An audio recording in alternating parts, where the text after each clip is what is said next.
I'm gonna be honest with you guys, man. Here's something weird about me, but I learned from pain. What I mean by learn from pain, I learned from the people who hurt me. I learned from the people in situations who hurt me, not to get hurt again. Because like that pain hit you different. That heartbreak hit you different. That thing you wanted to do that you're not able to do with that person, that situation, it hits you different. And then it can either make you bitter or it can make you better. I choose to let it make me better because if I hold on to it, it's just gonna make you ball it up, and you just gonna be angry at the world, cussing people out, violent, angry, not wanting to be around nobody, being negative all the time. I went through that phase of my life when I was younger. That's not a fun place to be because you have no friends, no family. It's nobody but you sitting in a dark room, and you ain't really making no memories. You ain't got nobody to share your dreams with. You ain't got nobody to talk to when you going through stuff. Don't nobody want to be around you because everything you bring up is negative. Anytime somebody trying to talk about something they want to do, you coming in with the negative views. Don't nobody want to be around that all the time. You want to be around people that uplift you, tell you positive stuff, motivate your dream, encourage you to be a better person, encourage you that if you do mess up, you can get it, not bashing you every single second. And that's something I had to learn to let go of. That negative, like, I'ma be hateful, life did me wrong, so I'ma be angry type energy. You gotta let that go.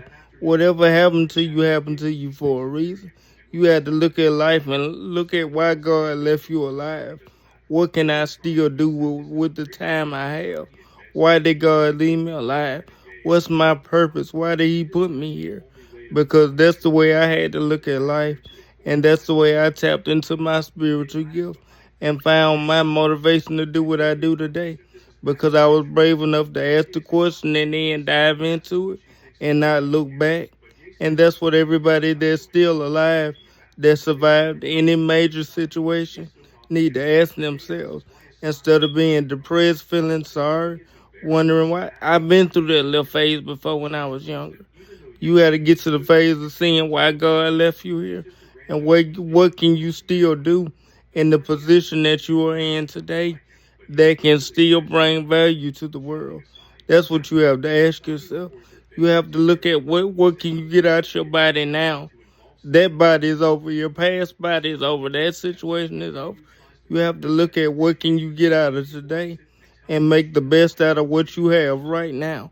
That's what I do every day. That's what turned my life around. I remember sitting in my room one day and I woke up and I was like, well, I ain't gonna say I woke up, I was sitting in front of my TV and it just hit me one day. It was like, what can I do to get the best out of this body? And since I made that mind flip, it's been on every day. And that's what I wake up and ask myself every single day. What can I do to get the best out of my body today? What can I do to get the best out of my day today? And that's the way I live every day.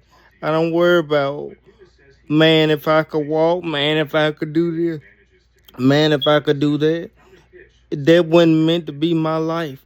So I don't worry about it. I used to when I was younger, but now it's all about making the best out of the time I have today. Right now is all I care about. And I'm trying to make the best out of the one that God did give me instead of crying about the one I don't have, in my opinion. But that's just my opinion from my personal spiritual experience, though.